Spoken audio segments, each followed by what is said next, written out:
Good morning. For the next 5 minutes. Got a message for you today. I'm going to talk about it's your time and to use your time wisely. It's your time and to use your time wisely. I have a quote that I want to speak from that it triggered some thinking and it kept me up for quite a while. And if you're one of those individuals who believe in synchronicity, that it said there's a saying that when the student is ready, the teacher will appear. And one of the exciting things about what I do now, you learn, you earn, you pass it on. That I'm training other speakers. I've been speaking for a very long time, 52 years. And I love it. I still do. I love motivating people. I love encouraging people. I love making people laugh. I really do. I remember when I think I was in the fifth grade, and I was performing for the kids in the class that I was in, and the teacher said, "You know what? You could be a comedian." She came in. She didn't even punish me because she was outside the hall cracking up herself and got other teachers to come and watch me. I had a little routine. But laughter is important because the life things are tracking us. They're things that are stalking us. They're things that's trying to rob us of our happiness. And we're in a good place right now. Just think about this. The air, it breathes better. I mean, there's no drama. I'm not waking up in the morning and saying, did anything happen today? Listen, and we want to maximize this moment.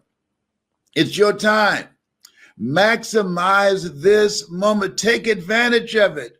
We just got through some stuff and we're still here. And you want to take advantage of it. See, here's the thing. We're here to take advantage of the time that we have been given. Herein, my Father, glorify that ye bear much fruit. This is a time that we want to be very productive and very fruitful, because this is a different landscape. This is a different environment. This is your time. This is my time. Let me include me in that as well.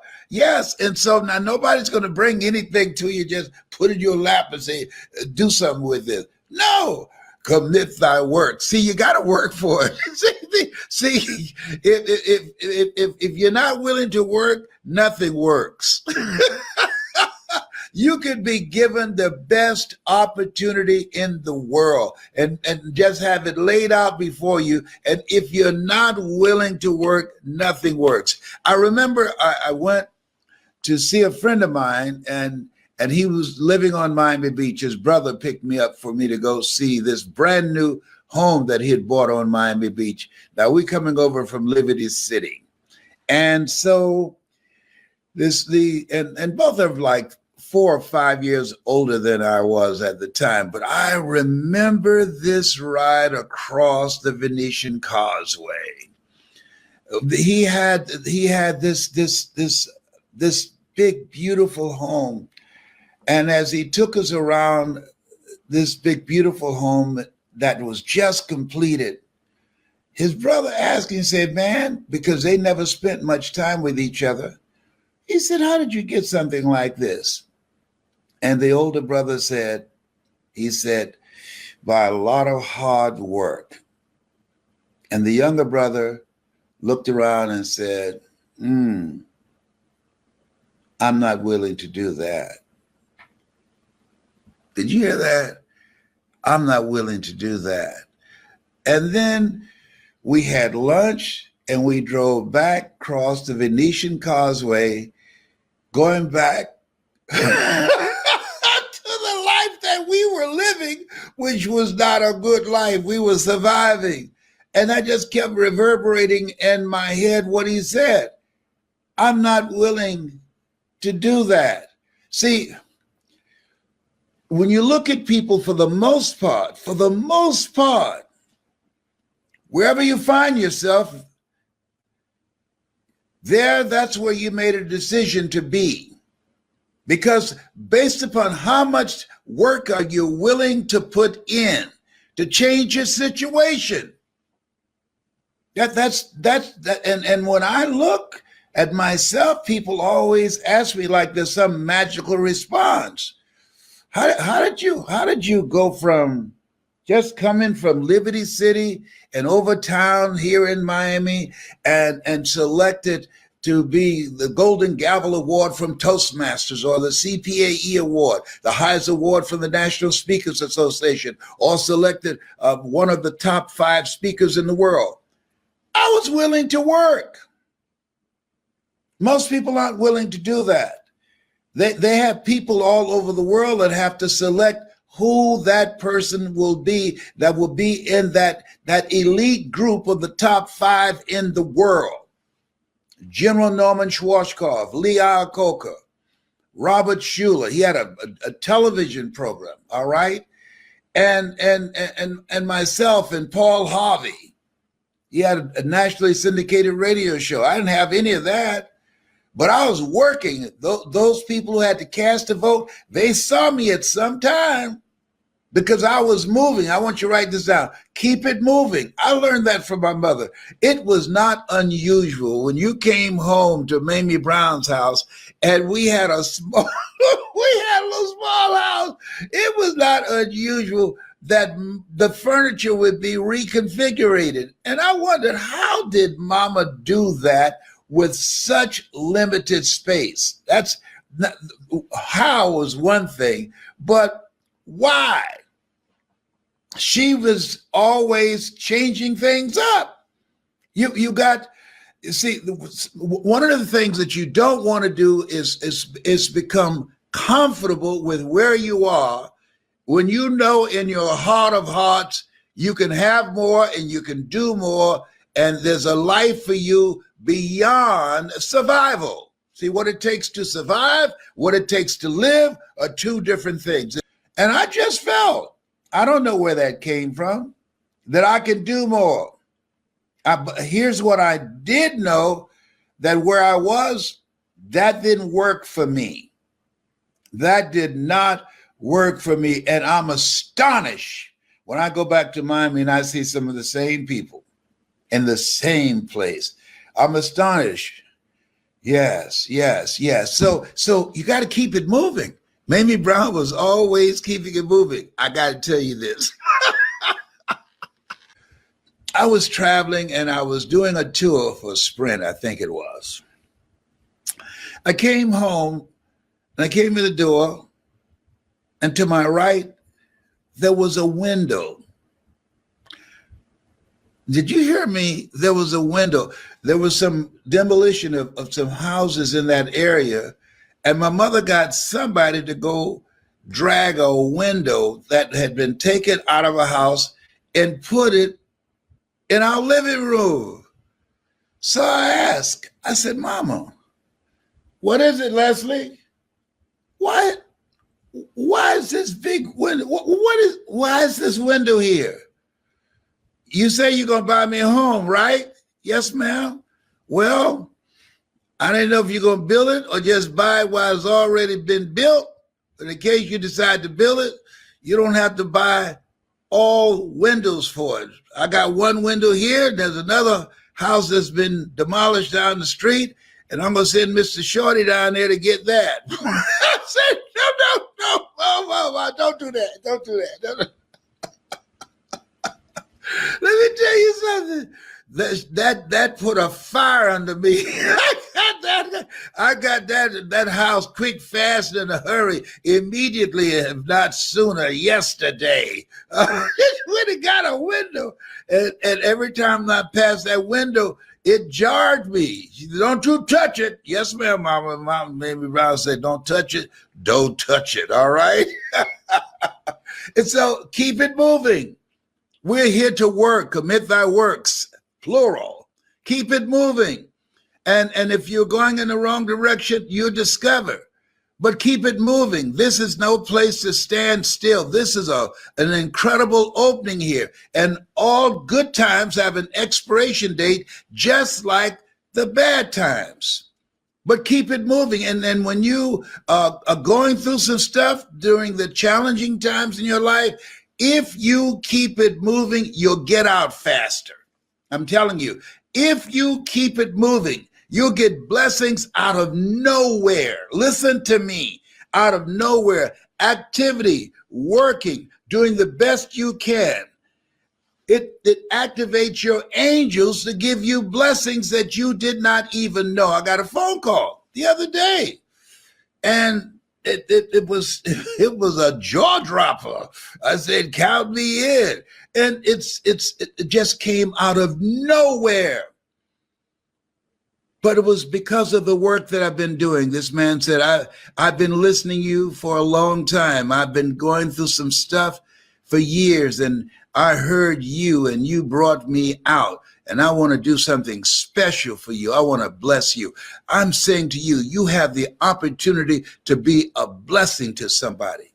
I'm thinking about the fact that each day that we wake up, as Orrin Hudson would say, it's the best day of your life. You get up with that kind of mindset. I'm encouraging you to do that. Today, if somebody asks you, "Hey, child, how you doing?" It's the best day of my life. Is that right? What, you caught the lottery? No, it's the best day of my life. I'm telling you. Yes, it is. What makes it the best day of your life? The fact that I'm here. You don't believe it's the best day? Try missing one. Yes, see, you want to focus, have your mindset on your goal. I had my mindset, I was going to buy my mother a home. I had my mindset, I'm going to make it happen no matter what. I had my mindset looking for a way to generate the money to get to that next level, to get beyond where we were in Liberty City, and had a lot of struggles and stuff happening. And stuff happens to everybody. Everybody. Don't ask, why does it have to happen to me? Why not you? You want to give us some names or some emails? And don't go around telling everybody. 80% don't care, and 20% glad it's you and not them.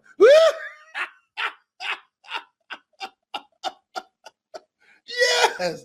Oh, yes. Listen, you're God's favorite child. If not, you'll be taking a dirt nap. We are chosen to be here at this point in time. And this is our time. We just survived some incredible drama, and we're still standing. Therefore, take unto you the whole armor of God, that ye may be able to withstand in the evil day, that having done all to stand. So what does it take? What does that armor look like? Write this down. Initiative. Take the initiative to create something different for yourself and for your family and for your future and for your legacy. Take the initiative to create something that you don't have right now. Yeah, initiative. See, most people not talking about initiative. Here's something else that part of that armor is ambition. That just the unwillingness to settle. I'd like, there was Bill Withers. He had a song years ago, "Use me, baby." Use me up. You want life to use you up. Most people, they take their talents, their abilities, their art, and all of their stuff to the grave with them. You don't know what's stalking you. You don't know what life is going to throw at you. Some of that stuff is going to land. It's a part of the process. Life is difficult. I wish I could tell you that it's if you just tithe and go to church or the synagogue or wherever you go for your spiritual fulfillment, that nothing's going to happen to you. Well, stuff's going to happen. But I can say this to you: if you're anchored properly, it will not prosper against you. All right. You will be able to brush it out of the way and keep moving. So taking the initiative to create something else, using your mind, being actively engaged in life. Here's something else. As you look at yourself, look at your goals, keep moving and keep learning. Keep moving and keep learning. This is a brand new place. This is a brand new landscape. It's a brand new world. And in a brand new world, you need some brand new tools to navigate it. The tools that we use in the 2020 era, that won't cut it. The tools that we used before the coronavirus, that won't cut it. And now they got a mutation that says it spreads easier and is more lethal. Wait a minute. Now we got to be mindful, not frightened, but mindful, and say, how is it I need to conduct myself so that I don't make some irresponsible decisions that can take me out? I got to be mindful of the air that I breathe. And so you say, oh, that's just too bothersome. Oh, okay, good. Can I get some life insurance on you? Let me tell you, you got to deal with what is. I'm tired of this corona thing. Did you hear me? I'm tired. I'm sick. No. I'm not going to say I'm sick and tired. I'm tired of it. It's gotten on my last nerve. All right? But I can deal with it. I'm not willing to be so tired and irritated that I won't wear a mask. Oh, 2 masks. He's saying it's better to wear 2 masks now? No, I'm not doing that. No.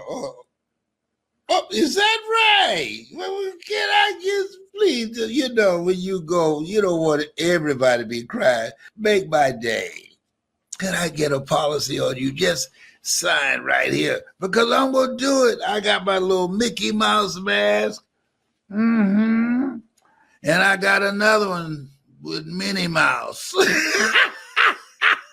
Tyrone, if they say you need to wear 12 masks so that you don't end up on a ventilator in a hospital, you got to wear 12 masks. So as we are trying to decide who's going to get medical care, eeny, meeny, miny, mo.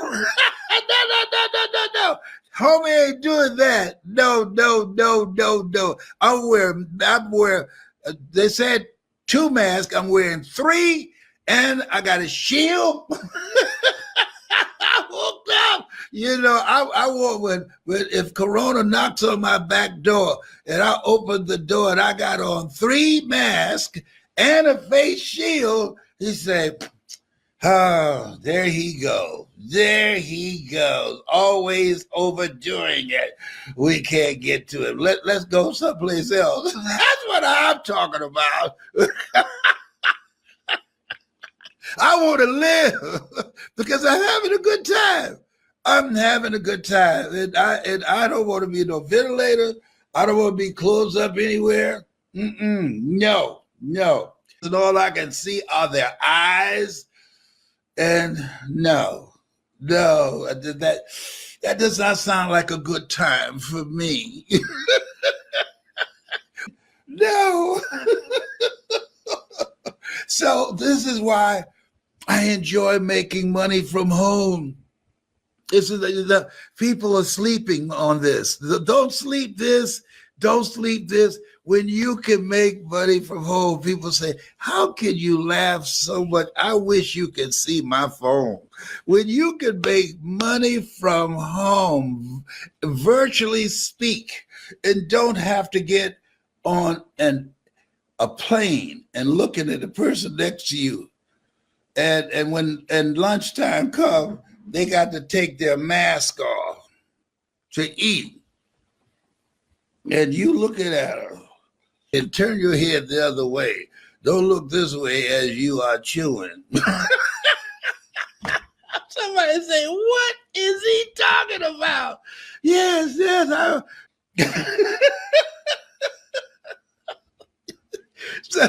So you want to take the initiative to create something different for yourself. You want to practice social distancing from people and the refrigerator. You want to go all out to take the steps that you need to take to keep you here longer. to add life to your years as well as years to your life. Does that make sense? Here's something else. Create special moments. When I come to speak to you at this time, it's special to me. I love you, yes, I do. I love you, oh, how I do. I love you, yes, I do. I love you, oh, how I do. Been taking lessons. I'm coming for you. Oh, behave. What a voice. He sounds so much like Nat King Cole. Whoa, that's another ticket. You can't handle that.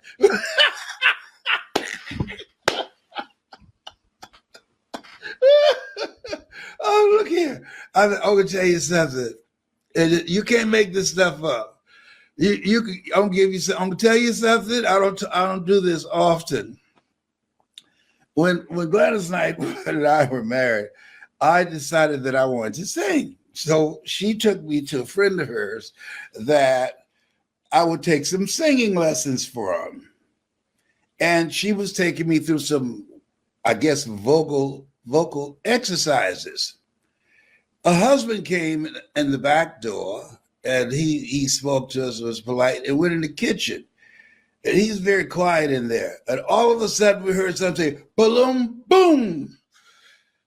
And we ran in the kitchen. He had hit the floor. And he had been drinking while I was in there practicing, trying to learn how to speak. Now, Gladys will tell you that if you ask her, she'll tell you, how to sing. She'll tell you. And he said, "You can't sing. Give him his money back. I got drunk listening to you." That was horrible. Oh my God, that was horrible. He kept laughing. He said, "Man, you sound like you goggling razor blades." Some people are cruel. That was not nice. I didn't sing for a long time. One time I tried to sing to her, and she said, "Will you go to hell to sleep?"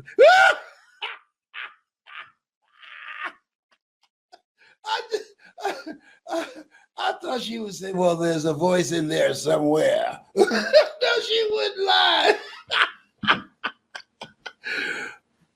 You can see I'm fired up today. Listen, you have something special. You have greatness in you. This is your time. Use this time to learn a new way of earning money. The major corporations are doing it. They have their people working from home, the majority working from home. So you want to jump on the bandwagon. People say, opportunity knocks on every door. No, opportunity stands by silently waiting for you to recognize it. This has been Mrs. Mamie Brown's baby boy. You have something special. You're God's miracle child. Some great stuff's going to happen to you today. Thou shalt decree a thing that shall be established unto you. You are a masterpiece because you're a piece of the master. Be with that. Meditate on that. And keep your eye focused on your dream. You were born to live your dreams, not your fears. God has not given us a spirit of fear, but of power and of love and of sound mind. Y'all miss my flat top, don't you? My kid and play flat top. I'm gonna grow it again because I can. But no time soon. One of my customers said, "I don't want you to show up with that flat top thing, you know." I said, "Well, you don't tell me how to wear my hairstyle." "Oh, well, you know, we're paying $70,000 on this engagement. I guess we can find somebody else." I said, "You can tell me how to cut my hair anytime you so like. If I had some scissors or clippers, I'll cut it right now." I got to speaking engagement.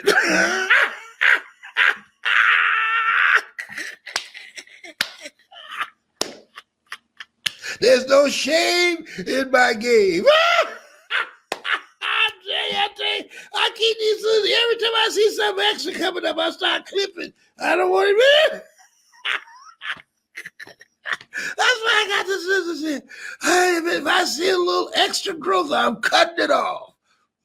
Think I'm gonna miss out on $70,000? 70 for some hair. Oh, he's so cute. He's so funny. Yes, I am. Oh, I love you so much. I love you so much. And bye for now.